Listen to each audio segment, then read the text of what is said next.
Hello students, myself doctor Anuvats. आज फिर एक नई वीडियो के साथ। मैंने जैसे आपको पहले बताया था, अपना टॉपिक चल रहा है सिस्टम, जिसके अंदर अपन डाइजेस्ट सिस्टम कंप्लीट कर चुके हैं। नेक्स्ट टॉपिक शुरू किया था ब्लड सर्कुलेटरी सिस्टम, रक्त परिवहन तंत्र, जिसके अंदर अपन ने हार्ट कंप्लीट कर लिया और शिराएँ और शिरिकाएँ, मतलब जिसे अपने धमनियाँ और शिराएँ कहते हैं, वो कंप्लीट कर लिए अपने। आज अपना टॉपिक शुरू होगा उसका नेक्स्ट थर्ड पार्ट, ब्लड। तो ब्लड की टॉपिक शुरू करने से पहले बेटा वही पॉइंट, मेरे चैनल को फटाफट सब्सक्राइब कर दें, बेल आइकन दबा दें, ताकि आपको जितने भी मैं वीडियो बना रहा हूँ उसका नोटिफिकेशन तुरंत मिलता रहे। और इसको मैं मेन तक लेके जाऊँगा बेटा, प्री और मेन दोनों में काम आएंगे आपके नोट्स। तो चलिए स्टार्ट करते हैं नेक्स्ट अपना टॉपिक ब्लड। बात करते हैं ब्लड की। मेन पॉइंट मैंने सारे आपको इसके अंदर ऐड कर दिए हैं। तो स्टार्ट करते हैं रक्त, ब्लड। ब्लड के बेटा दो भाग होते हैं, याद रखना ये पॉइंट, द्रव के भाग और एक ठोस भाग। द्रव के अंदर 55% प्लाज्मा होता है और ठोस भाग जो होता है वो 45% होता है। ये एक एक टॉपिक तैयार आपका बनता जा रहा है, जिसमें अब इस 45 के अंदर आरबीसी 90 से 99% और डब्ल्यूबीसी प्लेटलेट 1 से लेकर 10% तक पाई जाती है। ये आपका क्वेश्चन बन गया।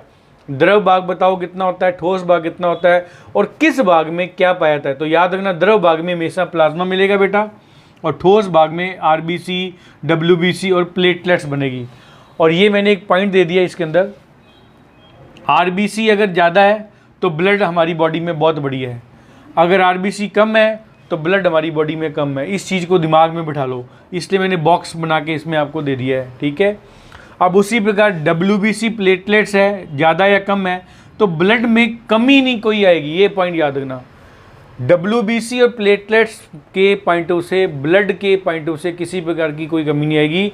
हाँ, इनकी कमी या ज़्यादा होने से कोई डिजीज़ हो सकती है। जो सीबीसी करवाते हैं ना डॉक्टर, आपने सुना होगा सीबीसी कराओ ब्लड की।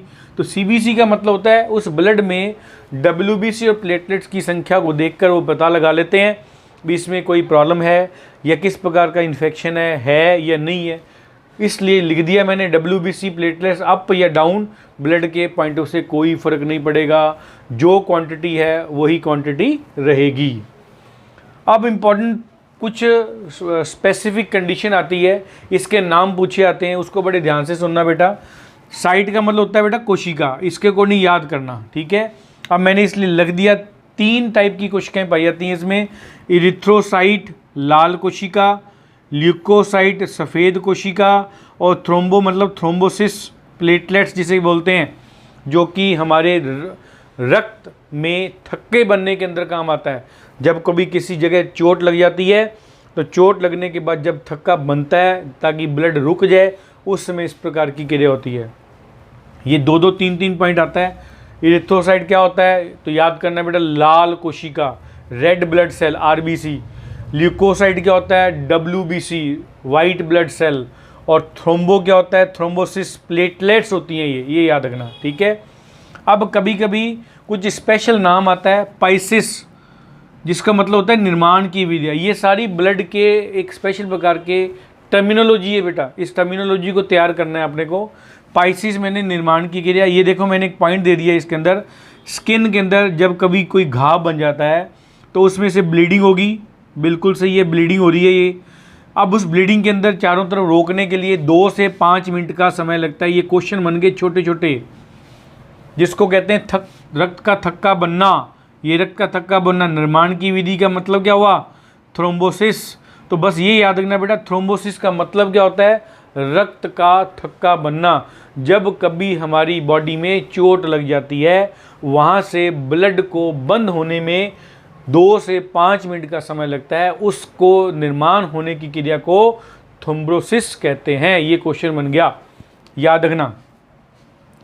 अब इसमें ये पॉइंट, जैसे पॉइसिस का मतलब निर्माण होने की क्रिया, मतलब ये पॉइंट याद रखना पहले, पॉइसिस का मतलब ही निर्माण है, तो थ्रोम्बोसिस याद रखो। अब ये देखो, इरिथ्रोपोइसिस आरबीसी के निर्माण की क्रिया को, ये आपके एक क्वेश्चन बन गए।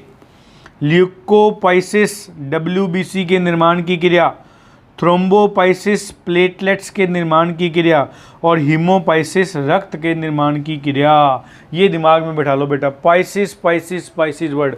इरिथ्रो नाम वही है, देखो याद करने में कहीं प्रॉब्लम नहीं आएगी आपको। इरिथ्रोसाइट को लाल बीसी आरबीसी कहते हैं, तो यहाँ इरिथ्रोपाइसिस लगा दिया। इरिथ्रोपाइसिस मैंने आरबीसी के निर्माण की क्रिया। ल्यूकोसाइट्स सफ़ेद है तो ल्यूकोपाइसिस डब्ल्यूबीसी के निर्माण की क्रिया। कहीं रट्टा मारने की जरूरत नहीं है आपको। थ्रोम्बोपाइसिस, थ्रोम्बो मैंने क्या होता है, थ्रोम्बोसिस मतलब प्लेटलेट्स, तो प्लेटलेट्स के निर्माण की क्रिया। और होमोपाइसिस रक्त के निर्माण की क्रिया। ये क्वेश्चन बहुत बार आया है। बाकी सारे क्वेश्चन तो बेटा आईएएस और आरएएस, ये जो क्वेश्चन है ऑल कंपटीशन में आ सकता है। ब्लड के निर्माण की क्रिया को क्या कहते हैं, हीमोपाइसिस, ये याद रखना। अब आएगा इसमें इरिथ्रोसाइटिस, आरबीसी के ज़्यादा होने की संख्या। ये सारी टर्मिनोलॉजी है ब्लड की। इरिथ्रोसाइटोसिस, आरबीसी संख्या का ज़्यादा होना। यदि ब्लड में आरबीसी की संख्या ज़्यादा हो जाती है उसको इरिथ्रोसाइटोसिस कहते हैं। दूसरा आएगा थ्रोम्बोसाइटोपिनिया। थ्रोम्बोसाइटोपिनिया प्लेटलेट्स का कम होना। डेंगू जब हो जाता है बच्चों के अंदर या किसी में भी डेंगू होता है उसमें प्लेटलेट्स कम हो जाती है बेटा, उस समय उस प्रोसेस का नाम होता है थ्रोम्बोसाइटोपिनिया, याद रखना। फिर आएगा हीमोसाइटोपिनिया, ब्लड का कम होना। अब उसमें डब्ल्यूबीसी भी कम हो सकती है, आरबीसी भी कम हो सकती है, प्लेटलेट भी, तीनों पॉइंट लिख दिया। ब्लड का कम अगर होता है तो उस साइंस की भाषा में या मेडिकल की भाषा में उसको क्या कहते हैं, हीमोसाइटोपिनिया। फिर रिपीट करवा रहा हूँ, ये टर्म्स बहुत इंपॉर्टेंट है, आ जाओ वापस। इरिथ्रोपाइसिस आरबीसी के निर्माण की क्रिया, ल्यूकोपाइसिस डब्ल्यूबीसी के निर्माण की क्रिया, थ्रोम्बोपाइसिस प्लेटलेट्स के निर्माण की क्रिया, और हीमोपाइसिस ब्लड के निर्माण की क्रिया। और ये आएगा इरिथ्रोसाइटोसिस, आरबीसी की संख्या का ज़्यादा होना भी गलत है। थ्रोम्बोसाइटोपिनिया प्लेटलेट्स का कम होना, हीमोसाइटोपिनिया ब्लड का कम होना। ये सारी की सारी टर्मिनोलॉजी आपको आईएएस आरएएस में देखने को मिलेगी। अब लिख दिया यहाँ साइटोसिस मैंने, संख्या का बढ़ना, ये देखो साइटोसिस लिखा हुआ है। और पीनिया का मतलब होता है संख्या का कम। पीनिया जब वर्ड आएगा तो पीनिया, ये देखो ये पीनिया कम होना लिख दिया ना, तो आपको ये भी क्लियर होगा। साइटोसिस मैंने संख्या का बढ़ना, कोई भी संख्या बढ़े, और पीनिया का मतलब संख्या का कम होना, ये दो चीज़ें याद करनी है। अब आता है बेटा ब्लड का निर्माण कैसे होता है, नेक्स्ट टॉपिक। ये तो मैंने आपको कुछ टर्म्स बताए जो क्वेश्चन आएंगे आपके, एक एक दो क्वेश्चन 100% आते हैं। अब हमारी बॉडी में ब्लड का निर्माण कहाँ से होगा, इस पॉइंट को समझना है। याद कर लो बेटा, बोन मैरो होती है एक स्पेशल प्रकार की, जिसमें येलो बोन मैरो है और रेड बोन मैरो है, याद रखना। अब इनमें से जो रेड बोन मैरो है कि चीज़ ये बला, या मैंने डायग्राम से क्लियर कर दिया, वैसे बताता हूँ। कोई भी बॉडी है हमारी, उसके अंदर आपके अस्थि होगी, बोन होगी, उस बोन के अंदर एक विशेष प्रकार का द्रव भरा होता है, याद रखना, जिसको बोलते हैं अस्थि मज्जा। बोन मैरो कहाँ मिलेगा, बोन के अंदर। ये जैसे लिखा हुआ ये बोन है बेटा, ये रेड बोन मैरो है, और ये बीच में जो लगा हुआ ये येलो बोन मैरो है। तो इस रेड बोन मैरो से आरबीसी डब्ल्यूबीसी और प्लेटलेट्स का निर्माण होता है। अब यहाँ क्वेश्चन उल्टे पूछ सकते हैं कई बार क्या होता है, वो पूछेगा हमारे ब्लड का निर्माण कहाँ से होता है, वो रेड बोन मैरो नहीं बोलेगा, सीधे बोन मैरो बोलेगा, आपका आंसर सही है। कई बार क्या होता है, हमारे ब्लड का निर्माण कहाँ से होता है, तो एक ऑप्शन में दे दिया अस्थि मज्जा बोन मैरो, दूसरे में दे दिया रेड बोन मैरो, तीसरे में येलो, चौथे में दे दिया बोन। तो आपको रेड बोन मैरो को टिक करना है, इस पॉइंट को याद रखना। मतलब बोन मैरो में भी दो पार्ट हैं, येलो और रेड, परंतु हमारे ब्लड का जो निर्माण करेगा वो रेड बोन मैरो करेगा। इस पॉइंट को दिमाग में बिठा लो आप, ठीक है। अब आगे चलते हैं। ये भी आप लोगों ने पढ़ा होगा, कई बार आप लोगों ने देखा होगा, कई बार सीबीसी करवाता है डॉक्टर, तो जब सीबीसी का एक चार्ट बनता है उसके अंदर उसकी क्वांटिटी लिखी होती है, इतने से इतने तक इसकी नॉर्मल रेंज है। अब आपकी रेंज कितनी आई है वो आपको देखना है। तो नॉर्मल रेंज से ज़्यादा है तो भी प्रॉब्लम, नॉर्मल रेंज से कम है तो भी प्रॉब्लम। अपने को ये नॉर्मल रेंज पढ़नी है। एक आरबीसी की संख्या मेल में 55 मिलियन से लेकर 65 मिलियन तक होती है, ये नॉर्मल रेंज है। अब इससे कम तो भी प्रॉब्लम, इससे ज़्यादा तो ज़्यादा में भी प्रॉब्लम होती है बेटा, याद रखना। और फीमेल में 45 एम से 55 एम तक होती है। अब यहाँ लिख दिया बेटा, 1 एम जो है वो 10 लाख के बराबर होता है। इस पॉइंट को याद रखना। आप मल्टीप्लाई करके देख लोगे तो पता, आपको इतना लंबा चौड़ा करने की जरूरत नहीं, आप तो ये याद रखो 55 M से लेकर 65 M तक मेल में, 45 M से मिलियन से लेकर 55 मिलियन तक फीमेल में। WBC की संख्या कॉमन होती है दोनों में, मिनिमम 4000, मैक्सिमम 11000। 4000 से कम है WBC तो भी प्रॉब्लम, 11000 से ज़्यादा है तो भी प्रॉब्लम। प्लेटलेट्स की संख्या 1.5 मिलियन से लेकर 4.5 मिलियन तक होती। तभी आपने देखा होगा ना, प्लेटलेट्स अगर यहाँ से कम होने शुरू हो जाएं, 1.5 से 1 लाख तक आ जाए चलेगा, परंतु उससे नीचे जब आते हैं 80,000, 70,000, 60,000 तो डॉक्टर कहेगा भैया इसको डेंगू की प्रॉब्लम हो चुकी है। तो सबसे डेंजरस जो होती है वो होती है 20 से 30,000 के बीच में। 20 से 30,000 के बीच में अगर रिकवरी हो गई तो इंसान बच जाता है, नहीं तो ऑटोमेटिक प्रॉब्लम आनी शुरू होती है। ये पॉइंट याद रखना। तो ये कुछ टर्म्स थी मैंने आपको बताया। नेक्स्ट देखते हैं अपन RBC या इरिथ्रोसाइट्स। अपन अब RBC के बारे में बात करेंगे। मैंने इसको एक डायग्रामेटिक पॉइंट से समझाने की कोशिश की है। ये और ये दोनों सेम है बेटा, कहीं चेंजिंग नहीं है इसके अंदर, ठीक है। तो अपने पहले इसको देखते हैं, फिर आपको इसको थ्योरी के रूप में बता देंगे। तो ये देखिए एक प्रकार का डायग्राम बनाया RBC का, जिसमें मैंने यहाँ लिख दिया RBC। This is not a nucleus. Nucleus मैंने केंद्रक एब्सेंट होते हैं। तो याद रखना ये क्वेश्चन बन गया, मैच्योर RBC में हमेशा न्यूक्लियस एब्सेंट होते हैं, केंद्रक नहीं पाया था। यह क्वेश्चन बन गया आपका। किस RBC में न्यूक्लियस एब्सेंट होते हैं? याद रखना मैच्योर RBC में न्यूक्लियस एब्सेंट होता है। और ये किसका बना होता है? ये किसका बना होता है? छोटे छोटे जो डार्क देख रहे हो, that is known as haemoglobin, HB कहते हैं शॉर्ट में, सुना होगा नाम आपने। और ये एक प्रकार का प्रोटीन है, ये भी लिख दिया मैंने। अब यहाँ एक पॉइंट, इसी में मैंने डायग्रामेटिक पॉइंट दे दिया। हीमोग्लोबिन 2 पार्ट से मिलकर बना होता है, हिम और ग्लोबिन। ये देखो हीमोग्लोबिन को 2 पार्ट करें, एक हिम बनता है, एक ग्लोबिन बनता है। तो हिम में लिख दिया मैंने, हमारा शरीर खुद नहीं बनाता, मतलब ये हिम जो है हमारा शरीर खुद नहीं बना पाता कभी भी। क्यों? क्योंकि भोजन से आयरन लोहा मिलता है। तो जो हम भोजन खाते हैं, तभी कहते हैं ना भोजन में आयरन की मात्रा बेस्ट होनी चाहिए। तभी अपन पहले प्रीवियस वीडियो में पढ़ चुके हैं संतुलित डाइट के बारे में। बैलेंस डाइट लेना बहुत ज़रूरी है। अगर आपके भोजन में आयरन नहीं है तो ऑटोमेटिक प्रॉब्लम आनी शुरू हो जाएगी। और ग्लोबिन जो होता है उसका दूसरा पार्ट हीमोग्लोबिन का, वो हमारा शरीर खुद बनाता है। ग्लोबिन के लिए टेंशन आपको नहीं लेनी, वो आपका शरीर टेंशन लेगा। कौन बनाता है? लिख दिया आगे लीवर। ये क्वेश्चन बन गया आपका। ग्लोबिन का निर्माण हमारी बॉडी में कहाँ पाया जाता है? तो नोट करो, किस में पाया जाता है? लीवर में। और ये एक प्रकार का प्रोटीन है, ग्लोबिन भी आपका प्रोटीन है। तो जब बेटा ग्लोबिन प्रोटीन है तो हीमोग्लोबिन ऑटोमेटिक एक प्रकार का प्रोटीन हो गया। याद रखना, एक एक पॉइंट स्टेप हो रहा है, क्लियर। अब शरीर में स्टेप बाय स्टेप फेरस की कमी हो गई। फेरस मैंने लोहा, याद करना, आर्ट्स और कॉमर्स के बच्चों के लिए क्लियर कर दूं, आयरन का दूसरा नाम लोहा। ये आयरन और लोहा तो एक प्रकार का हो गया बेटा, English Hindi. Iron English word हो गया और लोहा हिंदी वर्ड हो गया। वैसे इसको फेरस कहते हैं। इसका सिंबल जो Fe, याद रखना, मैं यहाँ लिख देता हूँ Fe मैंने फेरस, लोहा। तो फेरस की कमी अगर होती है तो ऑटोमेटिक हिम की कमी हो जाती है। ये हिम जो आपने भोजन के अंदर खाते हैं, हिम की कमी होगी तो HB की कमी हो जाएगी, हीमोग्लोबिन की कमी हो जाएगी। हीमोग्लोबिन की कमी होगी तो RBC की कमी होगी, RBC की कमी होगी तो ऑटोमेटिक ब्लड की कमी होगी। तभी कहते हैं स्टेप बाय स्टेप चलने दो, परंतु उससे पहले ही रोक लो। और ये सारी कंडीशन क्या होती है? एक प्रकार का एनीमिया रोग हो जाता है।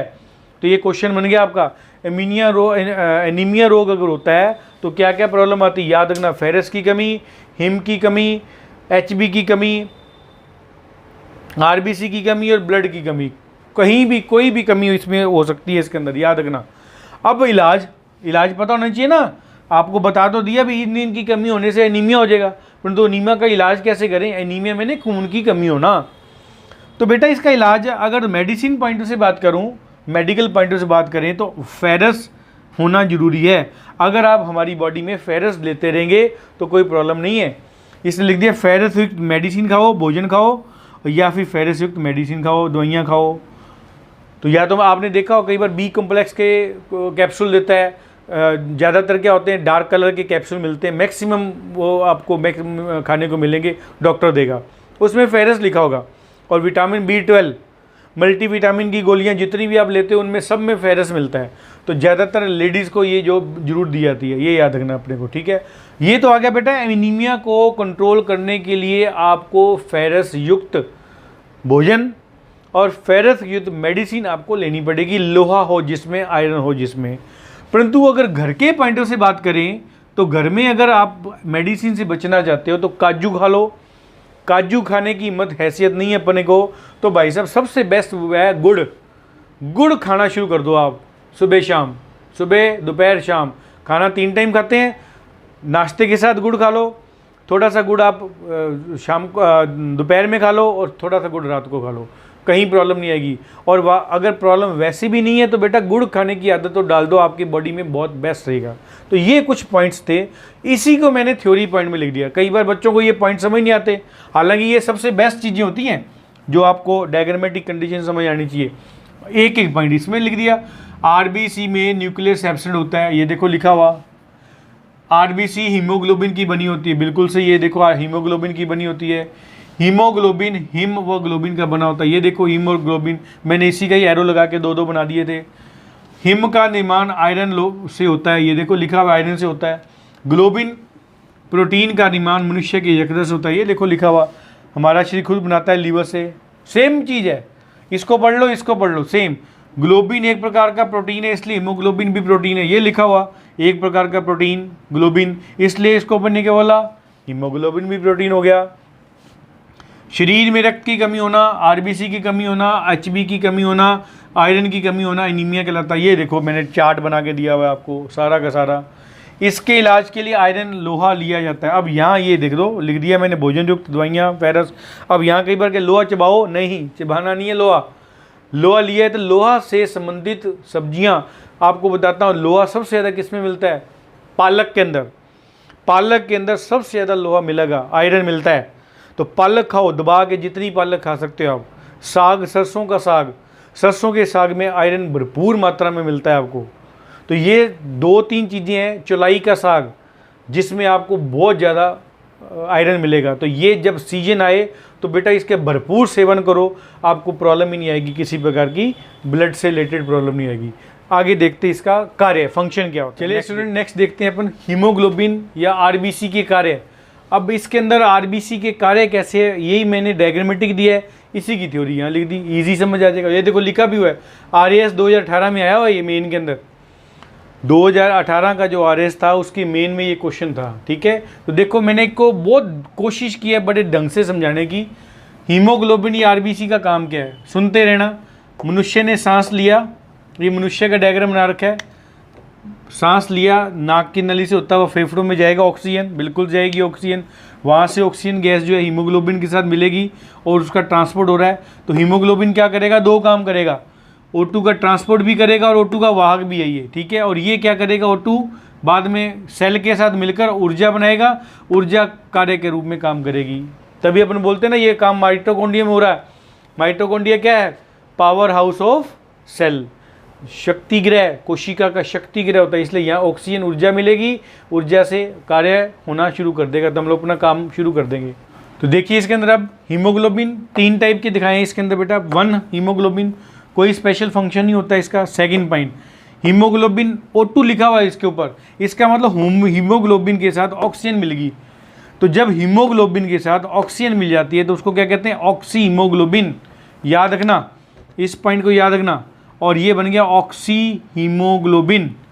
ऑक्सी हीमोग्लोबिन क्या करेगा, ये अस्थायी होता है, मतलब बार बार चेंज होता रहता है। ये पॉइंट याद रखना, अस्थायी है, बार बार चेंज होगा। और कलर कैसा है इसका, ऑक्सी उसका रंग है लाल, इसीलिए रक्त का रंग भी लाल हो गया। तो ऑक्सी हीमोग्लोबिन की वजह से हमारा जो ब्लड है उसका रंग लाल रंग का है। ये क्वेश्चन बन गए आपके छोटे छोटे। अब तीसरे नंबर पे क्या, ऑक्सी हीमोग्लोबिन के साथ CO जुड़ा हुआ है। CO मैंने carbon monoxide, CO carbon monoxide जुड़ता है तो क्या बनेगा। तो सुनना बेटा, फिर वापस बता रहा हूँ, यदि हीमोग्लोबिन के साथ ऑक्सीजन जुड़ता है तो ऑक्सी हीमोग्लोबिन, हीमोग्लोबिन के साथ कार्बन मोनोऑक्साइड जुड़ता है तो बनेगा कार्बोक्सी हीमोग्लोबिन। आपको ये छोटे छोटे क्वेश्चन बन गए, आपसे पूछेगा हीमोग्लोबिन के साथ यदि ऑक्सीजन जुड़ता है तो कौन सा पदार्थ बनेगा, ढूंढो ऑप्शन में, ऑक्सी हीमोग्लोबिन, टिक कर दो। कलर कैसा है, लाल रंग का, टिक कर दो। इसी वजह से हमारा रक्त, या लिख दो, पूछेगा हमारा रक्त जो है लाल रंग का क्यों होता है, आप बताएंगे ऑक्सी हीमोग्लोबिन की वजह से। फिर अगर क्वेश्चन पूछेगा यदि हीमोग्लोबिन के साथ CO जुड़ गया, कार्बन मोनोऑक्साइड जुड़ गया, क्या बनता है, तो याद रखना कार्बोक्सी हीमोग्लोबिन, टिक कर दो। स्थाई है ये, स्थाई है ये, कभी चेंज नहीं होता। अगर गलती से CO जुड़ गया तो भी चेंज नहीं होगा। क्या करेगा, खतरनाक है ये। अगर ये स्थाई बन गया हमारी बॉडी में तो O2 का ट्रांसपोर्ट नहीं होगा, O2 ट्रांसपोर्शन खत्म हो जाएगा, ऊर्जा नहीं बनेगी। ऊर्जा नहीं बनेगा तो अंग काम करना बंद कर देंगे, अब काम करना बंद कर देंगे तो मृत्यु, डेथ हो जाएगी।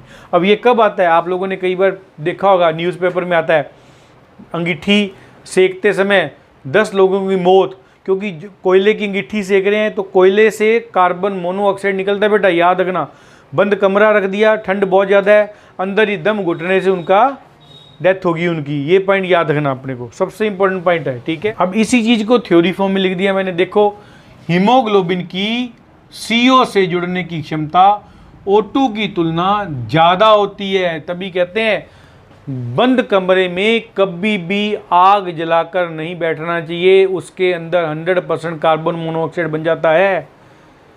याद रखना, वेंटिलेशन होना बहुत ज़रूरी है, क्योंकि उसकी ऑक्सीजन के से कितनी ज़्यादा है, 200 से 300 गुना। ये क्वेश्चन बन गया आपका।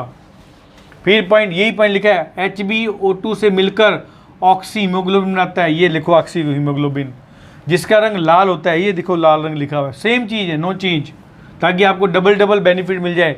इसके लाल रंग के कारण ये देखो लिख दिया, मनुष्य का रक्त लाल रंग का होता है। इसी लाल रंग के कारण जो मनुष्य का ब्लड होता है वो लाल रंग का होता है। फिर रहेगा O2 का ट्रांसपोर्ट, परिवहन Hb के कारण होता है, इसलिए Hb को O2 का वाहक कहते हैं। ये देख दो, ये O2 इसके साथ जुड़ रही है ना, इसलिए Hb को क्या कहते हैं, O2 का वाहक। यहाँ लिखा है ना O2 का ट्रांसपोर्ट और O2 का वाहक, ये लिखा हुआ है Hb के बारे में दोनों लिखा है। ये O2 का ट्रांसपोर्ट भी है, क्वेश्चन आ गया, टिक करो। O2 का वाहक कौन है, Hb, टिक कर दो। कोई भी क्वेश्चन आपसे पूछ सकता है। आगे देखें, यदि CO उपस्थित हो तो, CO मैंने कार्बन मोनोऑक्साइड, याद रखना, तो यह सांस लेने के दौरान शरीर में चली जाती है। बिल्कुल है, हमारी बॉडी में चली जाएगी। हम कोई सांस लेते हैं, बॉडी में चलेगी ना, हमें नहीं पता इस इन्वायरमेंट में क्या था, हमने सांस ली, वो हमारी बॉडी में गई और Hb के साथ जुड़कर कार्बोक्सी हीमोग्लोबिन बना देगा। ये लिखो, कार्बोक्सी हीमोग्लोबिन बनाती है, जो कि स्थायी होता है। ये लिखो, स्थायी होता है, ये लिखा। इस कारण O2 का परिवहन नहीं हो पाता, जिससे मनुष्य की मृत्यु हो जाती है। ये लिख दिया मैंने, मृत्यु होती है। तो ये मैंने डायग्रामेटिक बताया बेटा, इसको थ्योरी पॉइंट दे दिया। तो ये आपके RBC के कार्य आगे मेन में आया हुआ है, अब भी आ सकता है, कोई टेंशन नहीं। आगे देखते हैं नेक्स्ट। चलिए नेक्स्ट देखते हैं बेटा, स्पेशल नोट 1 के अंदर अपन देखेंगे, 2 बताएंगे आपको। इसके अंदर मैंने वही डायग्रामेटिक कंडीशन से बता रखा है भी किस प्रकार इसमें RBC डेड होती है, RBC का लाइफ साइकिल कितना है, संक्रमण के समय या रोग के समय किस प्रकार की कंडीशन बनती है। सुने, RBC लिख दिया बेटा, RBC का लाइफ साइकिल या जीवन काल, ये क्वेश्चन बन गया आपका 120 दिन। और यहाँ एक चीज़ बता दूंगा, 120 दिन को अगर थोड़ा सा मल्टीप्लाई करोगे मंथ के अकॉर्डिंग तो 3 × 4, 4 × 12 120, 4, मतलब आप साल में 2 बार ब्लड डोनेट कर सकते हैं, किसी प्रकार की कोई प्रॉब्लम नहीं है, क्योंकि आपकी RBC ऑटोमेटिक 120 दिन बाद डेड हो जाएगी और नई RBC बन जाएगी। तो 4 महीने के बाद या 5 महीने के बाद आप ब्लड डोनेशन का रिपीटेशन कर सकते हैं, कोई दिक्कत नहीं है। अब मान लो RBC डेड होती है, मृत RBC, वो कहाँ जाएगी, मृत RBC प्लिया में जाएगी, याद रखना, स्पिलन में, ये पॉइंट याद रखना। जैसे ही मृत RBC जाएगी तो उसमें से बिलीरुबिन वर्णक होता है बेटा, वो एक्टिवेट होता है, ठीक है, प्लिया RBC के नष्ट होने पर। ये क्वेश्चन बन रहे हैं बड़े ध्यान से, ये डायग्रामेटिक कंडीशन, ये थ्योरी, नो चेंज। फिर बता रहा हूँ, मृत RBC डेड हुई, 120 दिन पूरा करके कहाँ जाएगी मृत RBC, सबसे पहले बिलीरुबिन वर्णक का निर्माण करती है, जिसका कलर कैसा होता है, पीला। कहाँ इकट्ठे हो जाएगी सारी, प्लीहा के अंदर। स्पिलन हमारी बॉडी में एक पार्ट होता है स्पेशल, जिसे स्पिलन कहते हैं या प्लीहा कहते हैं, ठीक है, इसलिए इसका नाम दे दिया। क्वेश्चन बन गया RBC का कब्रिस्तान, यह क्वेश्चन आया हुआ है, छोटे छोटे पेपर में भी आया है, RBC का कब्रिस्तान कौन है, तो याद रखना प्लीहा RBC का कब्रिस्तान है, जो RBC डेड होगी वो सारी की सारी प्लीहा में इकट्ठी होती है। यही पॉइंट दिया बेटा, ये देखो मैंने दिखा दिया, ये बिलीरुबिन वर्णक जो है वो ऑटोमेटिक इसमें एक्टिवेट हो रहा है ब्लड के साथ। ये किडनी दिखाई है जिसे वृक्क कहते हैं, ये किडनी है बेटा, ठीक है। इसमें दे दिया यूरिन बनता है किडनी में, हमें पता है। तो यूरिन में 3 पार्ट है, बिलीरुबिन वर्णक भी बन रहे हैं, यूरिया भी बन रहा है और जल भी बन रहा है। अब यहाँ एक पॉइंट दे दिया, बिलीरुबिन वर्णक और यूरिया आपस में मिलकर यूरोक्रोम वर्णक का निर्माण करते हैं, जो कलर होता है पीला। इसी वजह से मनुष्य का यूरिन का रंग पीला होता है। अब यहाँ एक पॉइंट ये भी बता दिया, मनुष्य का यूरिन का कलर पीला क्यों होता है, क्योंकि फिर रिपीट कर रहा हूँ, यूरिन में बिलीरुबिन वर्णक जो मृत आरबीसी से बने हैं वो इसमें एक्टिवेट हो जाएंगे, और साथ में यूरिया इसके अंदर है और साथ में जल है। तो जो यूरिन के अंदर बिलीरुबिन वर्णक आए हैं ब्लड से और यूरिया जो उसके अंदर बना है, वो दोनों आपस में, देखो जल पे नहीं मैंने लगाया गोला, वो दोनों आपस में मिलकर यूरोक्रोम वर्णक का निर्माण करते हैं। अब ये क्वेश्चन बन गया, यूरोक्रोम वर्णक किससे बनता है? बिलीरुबिन वर्णक और यूरिया से। बिलीरुबिन वर्णक कब आते हैं, कब बनते हैं? मृत आरबीसी के बनने से। दोनों मिलकर क्या बनाएगा? यूरोक्रोम वर्णक। कलर येलो, मनुष्य का यूरिन का कलर पीला होता है, पता लग गया। ये तो आ गया सामान्य बात बेटा। अब एक पॉइंट दे दिया यहाँ बेटा, इन्फेक्शन या रोग के पॉइंट ऑफ से हम किस प्रकार बता सकते हैं क्या चेंजिंग आएगी। सुने, यदि हमारी बॉडी में इन्फेक्शन या रोग होता है तो उसको किस प्रकार एक्सप्लेन करना है, सुनना। यही पॉइंट मैंने थ्योरी में दिखा हुआ है। तो हमें पता है 120 दिन में हमारी आरबीसी डेड होगी, कंफर्म बता दिया मैंने ऊपर। ये आरबीसी किस वजह से डेड होगी ये भी बता देते हैं बेटा, बैक्टीरिया और वायरस से मरती है। हमारी बॉडी में जो बैक्टीरिया वायरस है धीरे धीरे धीरे उसको ख़त्म कर देता है और नई आरबीसी बन जाए। तो ये लिख दिया, अगर इन्फेक्शन है, रोग है, तो वो जल्दी जल्दी बनेगी, मतलब 120 से भी पहले। 120 दिन वो पूरा ही नहीं करेगी, हो सकता 30 डेज में, हो सकता 90 डेज में ख़त्म हो जाए। तो लिख दिया आरबीसी जल्दी जल्दी मरेगी। ओके, जब आरबीसी जल्दी जल्दी मरेगी तो बेटा मृत आरबीसी की संख्या अधिक हो जाएगी, बिल्कुल हो जाएगी। जब मृत आरबीसी की संख्या अधिक हो जाएगी, मैंने बता रखा है बिलीरुबिन वर्णक अधिक हो जाएगा, बिल्कुल हो जाएगा। आप कहोगे बिल्कुल सही है सर। जब बिलीरुबिन वर्णक अधिक होता है तो इसमें 2 पॉइंट क्लियर कर दिए मैंने। ब्लड में बिलीरुबिन वर्णक अगर ज़्यादा है तो ब्लड में पीलापन आना शुरू हो जाएगा। यूरिन में अगर यूरोक्रोम ज़्यादा हो जाएगा तो यूरिन का गहरा पीला हो जाएगा। और यूरोक्रोम क्यों होगा ज़्यादा बेटा? क्योंकि बिलीरुबिन वर्णक ज़्यादा बन रहा है, यूरिया तो नॉर्मल है ही है इसके अंदर। तो ये 2 पॉइंट आपको दिमाग में बिठाने हैं। बात समझ आ गई होगी, नहीं समझ आई चलो थ्योरी पढ़ते हैं। मृत आरबीसी प्लिया में नष्ट हो जाती है, लिख दिया, इसलिए प्लिया को आरबीसी का कब्रिस्तान कहते हैं। बिल्कुल क्लियर है, कहीं चेंजिंग नहीं आ रही, ठीक है। अब प्लिया में आरबीसी के नष्ट होने से बिलीरुबिन वर्णक बनता है। ये क्वेश्चन बन गया आपका, यदि आरबीसी नष्ट होती है तो कौन सा वर्णक पाया जाता है? तो आपको बताना है बेटा बिलीरुबिन वर्णक, टिक कर दो, क्वेश्चन बन गया आपका, कोई टेंशन नहीं है। यह बिलीरुबिन वर्णक मूत्र में यूरिया के साथ जुड़ जाता है। ये देख लो डायग्राम बना हुआ है, बिलीरुबिन वर्णक यूरिया के साथ, जल भी होता है परंतु जल की जाए यूरिया से जुड़ेगा, यूरिया के साथ जुड़ जाता है और क्या बनाएगा? यूरोक्रोम वर्णक। ये क्वेश्चन बन गया, यदि बिलीरुबिन वर्णक मूत्र में यूरिया के साथ जुड़ता है तो कौन सा वर्णक बनता है?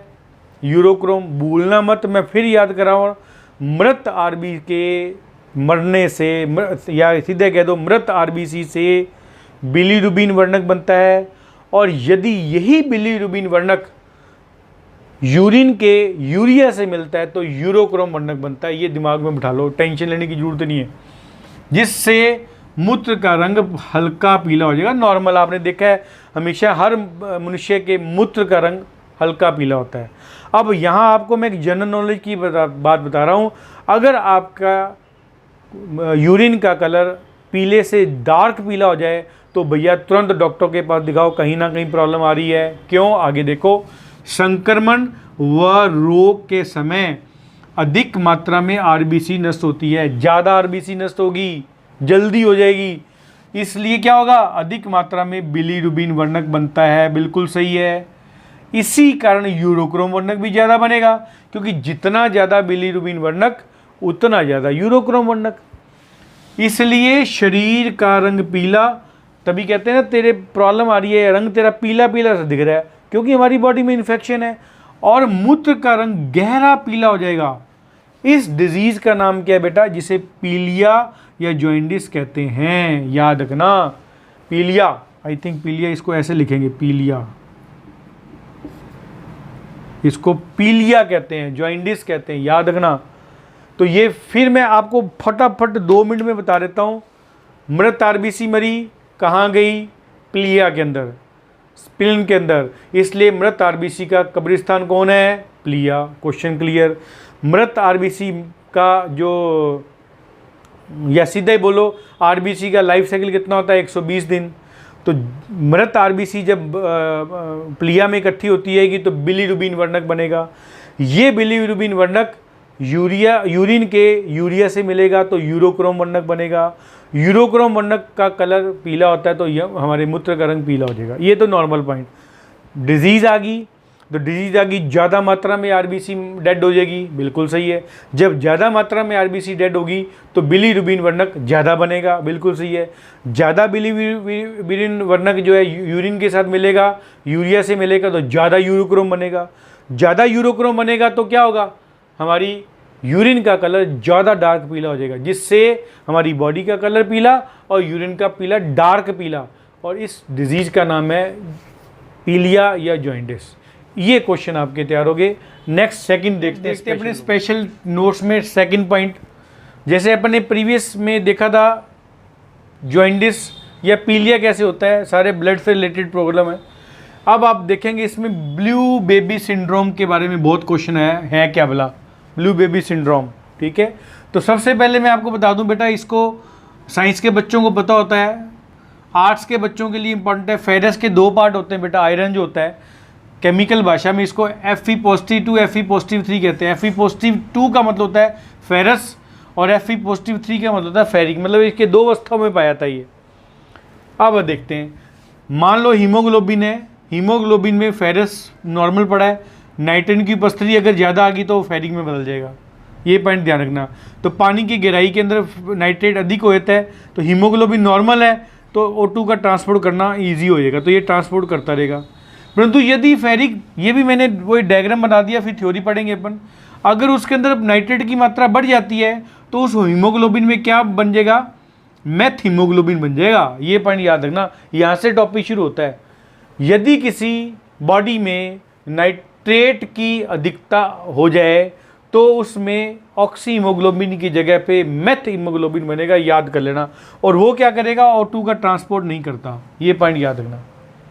क्लियर हुआ? आगे देखो, ब्लड है तो O2 ज़्यादा O2 कम। ज़्यादा O2 है तो शुद्ध रक्त है बेटा, जो मैं बार बार बताता हूँ। इसको ऑक्सीनेटेड ब्लड कह दिया। कलर कैसा होगा? रेड। और O2 कम है, अशुद्ध ब्लड होगा, डीऑक्सीनेटेड ब्लड कहते हैं। और ब्लड कैसा है? ब्लू।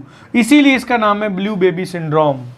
कैसे बना? अब आ जाओ, ये मैंने एक चार्ट के रूप में आपको समझा दिया। पानी में नाइट्रेट की अधिकता ज़्यादा, अगर मान लो किसी एरिया के अंदर नाइट्रेट की मात्रा बहुत ज़्यादा है तो ये क्वेश्चन बन गया, ब्लू बेबी सिंड्रोम पानी में किसके घुलनशील से होता है? तो आपको टिक करना है नाइट्रेट के। छोटे छोटे क्वेश्चन बन रहे हैं। नाइट्रेट, अगर नाइट्रेट की मात्रा हमारी बॉडी में अधिक हो जाए तो क्या बनेगा ब्लड में? तो याद रखना, ऑक्सी हीमोग्लोबिन की जगह पर मैथ हीमोग्लोबिन बनेगा। बताते हैं, ये देखिए, बॉडी में नाइट्रेट की अधिकता होगी, बिल्कुल हो जाएगी, तो ये बनेगा मैथ हीमोग्लोबिन का बनना। मैथ हीमोग्लोबिन बन जाएगा। मैथ हीमोग्लोबिन बनेगा तो O2 का ट्रांसपोर्ट नहीं करेगा, नहीं होगा। जब O2 का ट्रांसपोर्ट नहीं होगा तो ब्लड में O2 कम हो जाएगी, ये मैं अभी बताया था, डीऑक्सीनेटेड ब्लड हो जाएगा, तो बॉडी में पूरा शुद्ध रक्त हो जाएगा। बॉडी में पूरा शुद्ध रक्त है तो ब्लू बॉडी बन जाएगी हमारी। इसी को नाम दे दिया ब्लू बेबी सिंड्रोम। पूरी बॉडी ब्लू कलर की बन जाएगी। क्यों? क्योंकि हमारी बॉडी में नाइट्रेट अधिक हो गई है। सिंपल पॉइंट, नाइट्रेट अधिक, ऑक्सी हीमोग्लोबिन की जगह पर मैथ हीमोग्लोबिन। ये मैथ हीमोग्लोबिन कभी भी O2 का ट्रांसपोर्ट नहीं करेगा।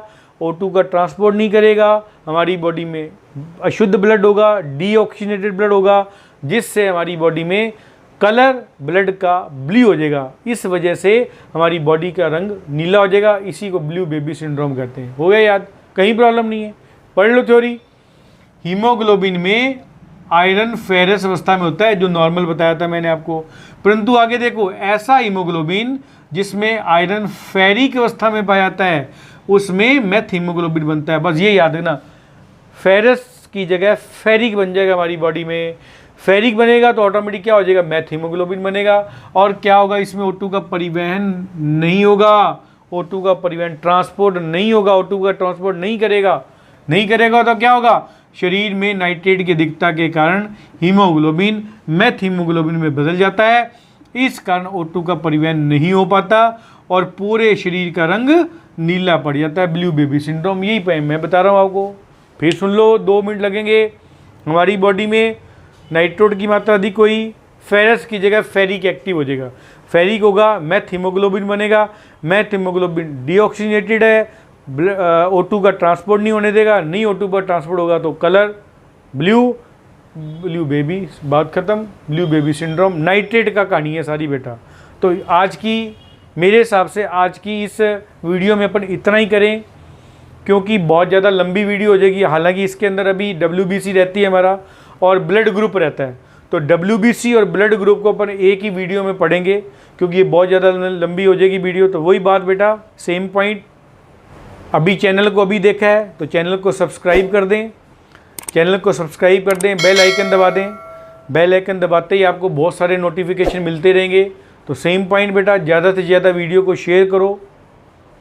आने वाले जितने भी आपके कंपटीशन हैं उनके लिए आपको बेस्ट ऑफ लक, बहुत बहुत शुभकामनाएं। चिल मारो, टेंशन लेने की जरूरत नहीं, यहाँ से बिल्कुल नॉर्मल रहना है बस अपने को। जिस दिन यहाँ से नॉर्मल रह के पढ़ना शुरू कर दिया, RS आपके पास है। Thank you very much.